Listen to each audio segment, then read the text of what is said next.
আসসালামু আলাইকুম রহমতুল্লাহি ওয়া বারাকাতুহু। সম্মানিত দর্শক শ্রোতা ভাই এবং বোনেরা, আমি এখন পবিত্র কোরআনের প্রথম সূরা আল ফাতিহার ওভারভিউ প্রদান করছি। এই সূরাটি মক্কায় অবতীর্ণ, আয়াত সংখ্যা 7। প্রতি নামাজের শুরুতে এই সূরাটি অবশ্যই পড়তে হয়। আল্লাহ পাক কালামে পাকের মধ্যে এই সূরাটি বারবার পড়তে আমাদেরকে নির্দেশ দিয়েছেন এবং রাসূলুল্লাহ সাল্লাল্লাহু আলাইহি সাল্লামকে উদ্দেশ্য করে বলেছেন যে আমি তোমাকে বারবার পঠিতব্য এই সূরাটি দান করেছি।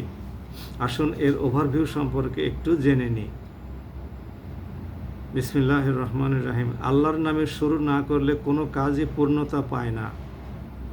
জগতে যত প্রশংসা বাক্য আছে সবটুকু আল্লাহর জন্যে, যিনি সৃষ্টি করেছেন বিশ্ব চরাচর।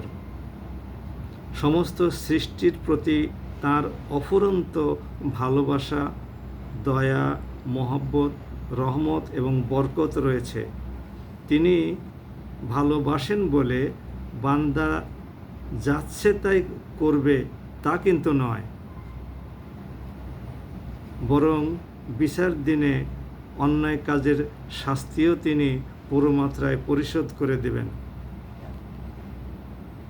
মহান রাব্বুল আলামিনকে রব হিসাবে চেনার পর প্রথম কাজ হচ্ছে তার দাসত্ব করা, অর্থাৎ তিনি যে সমস্ত কাজের নির্দেশ দিয়েছেন সেগুলো সম্পন্ন করা, আর যেগুলো থেকে নিষেধ করেছেন সেগুলো মেনে চলা।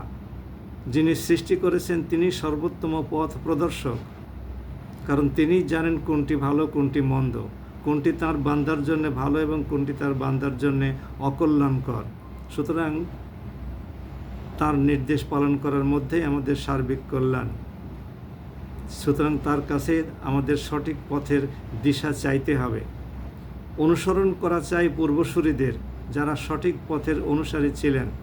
আমাদের পূর্বে যারা গত হয়েছেন, আমাদের পিতামাতা, দাদা দাদি, পরদাদা পরদাদি, নানা পরনানি, তাদের অনুসরণকৃত পথ যদি সঠিক হয় তাহলে সেই পথে অনুসরণ করতে হবে। আমাদের মুরব্বী আলেম ওলামা মাশায়েখ বর্গ, আমাদের নবী রসুল বর্গ, জ্ঞান থাকা সত্ত্বেও যারা বিপথে গেছে, যেমন ইহুদিরা, তাদের অনুসরণ করা চলবে না। ইহুদিরা জ্ঞান রাখত কোরআনের উপরে। ইহুদিদের মধ্যে অনেক পণ্ডিত তখনও ছিল, এখনও আছে। তারা কোরআন সম্পর্কে আগে থেকেই জানতো, কোরআন নাজিল হওয়ার আগে থেকেই তারা জানতো যে হযরত মুহাম্মদ সাল্লাল্লাহু আলাইহি সাল্লাম নামে একজন নবী দুনিয়াতে আসবেন, তিনি হবেন শেষ নবী। এ সমস্তগুলো তাদের কাছে জানা থাকা সত্ত্বেও তারা স্বেচ্ছায় ইসলামের বিরোধিতা শুরু করেছিল এবং রাসূলুল্লাহ সাল্লাল্লাহু আলাইহি সাল্লামের বিরোধিতায় নেমেছিল।